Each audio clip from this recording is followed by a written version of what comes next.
Alright Charlton fans, welcome back. Now it has been a very busy week, or actually only sort of like 5 days since we last recorded an episode. A lot of stuff has gone on in the last 5 days since we last talked about potentially signing Lee Hodson and whatnot. So let's get straight into the news already. So the first thing is obviously the signing of Mark Marshall. So he's a Jamaican winger from Bradford. He was Bradford's player of the season for 2016-17, obviously last season. So, and that was apparently our top target, or one of our top targets for the entire transfer window. So we've got him early on. It's a winger where we're obviously lacking quite a lot of depth at the moment. We've only got Ricky Holmes, like I said, and maybe a youngster like Ahern Grant or someone like that. So we've signed him. Very, very good signing in my opinion. He's not young. He's 29, 30, I think. I can't remember exactly how old he is, but he is Jamaican with London roots. So he's kind of coming back towards an area of England where he's more familiar with, where he feels more at home, closer to home. He started his career at Charlton, I think. So that's sort of bodes well that he's sort of going to be in a more familiar environment at a good London club, and you know it just makes sense to move. Now it's one of our top targets, like I said, so I'm very happy with it.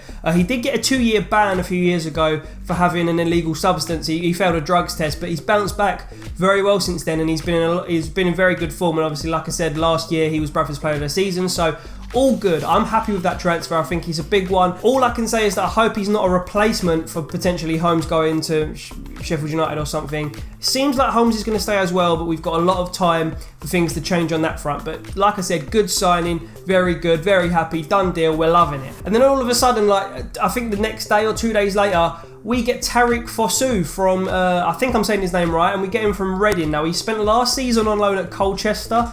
He scored, I think, 5 goals in 33 games, and he's a winger, again, somewhere where we were lacking in depth, so we've now signed 2 wingers, or he can also play as a sort of an attacker or a false 9 or an attacking midfielder. He's basically anywhere along the front, but I think we are mainly going to deploy him as a winger. Now, he's 21 years old, so he's a young signing. He's been in very good form. He's been getting better and better. He's only 21, so he's very young. So he's got a lot of room for improvement, and he's got it's a lot to work with. And we've signed him permanently. Reading apparently offered him a new contract, and Charlton offered compensation, and there are apparently a lot of other clubs interested in him. He's very highly rated, so it's a hit or miss. I mean, he could be a flop. He could really come on for us. And if you think about it, he's come from Reading, so I know he spent a whole season without Callum Harriott, but it's almost like we're upgrading potentially, because you don't know if he's better yet, but we're potentially upgrading Harriott, even though we were missing him for a season.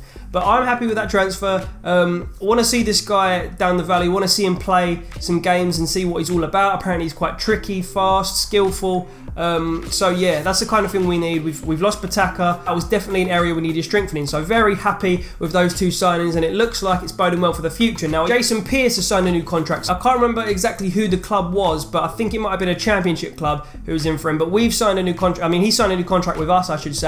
And I think that is almost like a new signing. Very, very good. One of our strongest sort of star players. Solid at the back. Was very good towards our good form at the end of last season. And it's all positive news coming out of Charlton at the moment. Now, so that's 1 centre-back confirmed for next season. I would imagine Harry Lennon staying. I think that the interest in him has died down a little bit, although you obviously can never be too sure.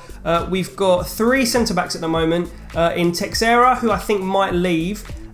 We've got Bauer, who also has been linked with a move away, but I think he might stay. I hope he stays as well, because I like Bauer. And then we've got Ezri Konsa as well in the club, who is, you know, a young player that might attract some attention from bigger clubs. Maybe we'll get a couple million for him. So I would like to see out of those 3 personally, Konsa stay for a little bit longer and try and get promotion with us, because he's a very special young player. And also I'd like to see Bauer stay. Teixeira, I think he's good. I wouldn't be fussed if he goes, because I reckon he's on a higher packet. I reckon he's on a lot of wages, and I think that we don't particularly need him at the moment with Lennon coming back and stuff, and I think it's about time that he moves on. But also, if he did stay, wouldn't be too displeased. Right, sorry if we just changed there. My camera battery just died on me. But anyway, carrying on. Basically, Ahmed Kashi is the next bit of good news that's coming out of Charlton this week.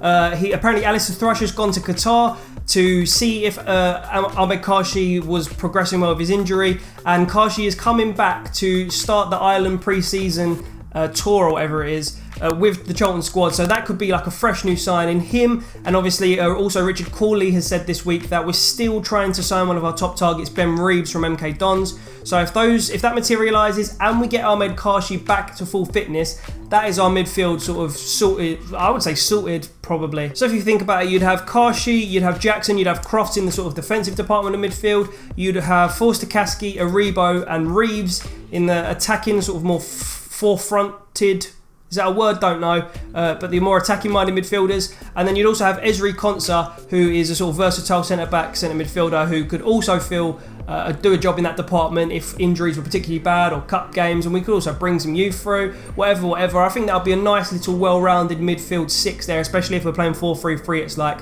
we've got a starting three and we've got a backup three. Anyway, I'm just talking about how it looks on paper. Obviously, there's a lot more intricate details to it, but that's a really good piece of news to cut a long story short. Ahmed Kashi is back for pre-season training.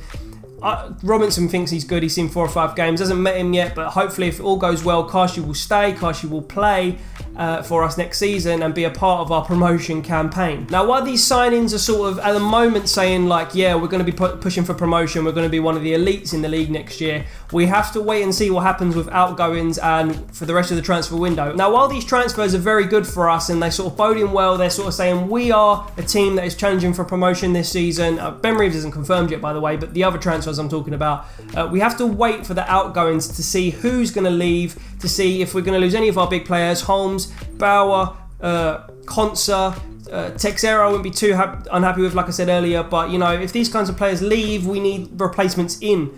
So this is our squad at the moment. So if you're looking at this right now, you're probably thinking, we need a goalkeeper 100%. We've only got Dylan Phillips. We need a first team goalkeeper, preferably not injury prone, because that was a nightmare when we had Henderson in there. But we definitely need a goalkeeper. That's one thing. We're 2 full-backs short as well. We need a right back to support Chris Solly, who's obviously got the sort of knee problem, injury problems. He won't be able to do every single game in the season, so we need a backup right back, whether that is Hodgson, who we talked about last week, whether that is Wilson, whether that is anyone like that. You'd probably expect to see Naby Sarr go, who I forgot to mention earlier when I was talking about the centre-backs. You might see Texera go. We need another left-back for Lewis Page. You probably would say that De Silva would be good enough, or it's a shame to see Chickson go, who we're going to talk about in just a little minute. That midfield, you can't really see anyone going. Hopefully we can keep hold of Aribo and Holmes. Ceballos also is another one out of that midfield who might well go. I mean, he hasn't really been given too much of a chance for Charlton, but when he hasn't been brilliant. So he would probably prefer to play abroad, you would imagine. So he's one that's likely to go. And then look how many strikers we have there. I wouldn't mind to see Lee Novak go. I think Novak's not bad, but he's been a bit donkey for us last season. He's got it in him, Novak, and he's only 29, so I wouldn't be too unhappy if he stayed, but I would also not be too unhappy if I saw him go for a decent little fee that we could invest elsewhere in the team. You would look at Vettekele possibly going. You wouldn't rule out Tony Watt going, although he has been tweeting and putting on social media more towards the fact that he's going to be staying. And then Nicky Jose, I think we need to keep him because he is the only one there who is proven to be prolific. I would love to see him stay, but if we sold him, we need another one in. So it's still a lot of work to be done in the transfer window is what I'm saying. And Vettekele, just to mention there, also potentially leaving, although he could be our 4th winger if we kept him. But you've got to look at his wages, you've got to look if he's got the desire to play for Charlton anymore. And all that kind of stuff, but we have still got a long way to go in the transfer window despite this positivity. It's going in the right direction. Hopefully we're learning from our mistakes and it's all looking very good at the moment. Let's give it another week and see what happens next week. Just last 2 little things to mention is that Adam Chickson's signed for Bradford. I'm not too happy with him leaving in the first place. I think he would have been a really nice versatile player up that left side. He can play left back, he can play left mid, he can play right back if he really needs to. I think it was a shame to see him go because he's a slightly more experienced player than Page would be and then De Silva would be if he comes back again. So shame to see him go. He's signed for Bradford. Good luck to him. He's sort of restored the balance to the Charlton and Bradford transfer deals because obviously we took 2 of theirs. Now they've taken 1 of ours. So good luck to Adam Chickson. No hard feelings, mate. I think you're going to do well. I think you should have stayed at us and you'll probably be a good player for Bradford. And secondly, we've also had Terrell Thomas who signed for Wigan. Don't know why we let him go again. I've seen him once or twice down the valley and he looked quite promising. Maybe he just wasn't quite good enough. But now Wigan have signed him. So, I mean, that's a pretty big team to sign him. We would have expected him to see, I think Woking were interested in him or someone like that before. And then all of a sudden Wigan pop up. So, you know, good luck to Terrell Thomas. I hope he's not one of the countless players that comes back to the Valley and haunts us with his form or with a goal or something next season. But let's just wish him good luck at the moment. and hope he doesn't do that. So that's everything so far this week for Charlton. It's only been 5 days since the last episode, and a lot has happened, and a lot more will probably happen in the next week. So catch me next week with another Charlton episode, and make sure you subscribe for more Charlton news and videos. And thank you very much once again for watching. Make sure you leave a like on the video as well, and I'll see you next time. Goodbye. So wait, mate, yeah, because I've got another video here where I do play a little bit of FIFA sometimes. FIFA 17's a little bit dead right now, but you can click on this one. I quite like Liverpool as well, you know. I like Liverpool. I mean, Charlton #1, but Liverpool #2. And I mean, I did do a little career mode with them where I tried to win 5 trophies with Liverpool and England. So click here if you want to see that, because it's quite good. And the second episode's comment of the weekend. So anyway, I'm going to shut up and make sure this video doesn't go on for about 47 minutes. So yeah, click on it, baby. Love you.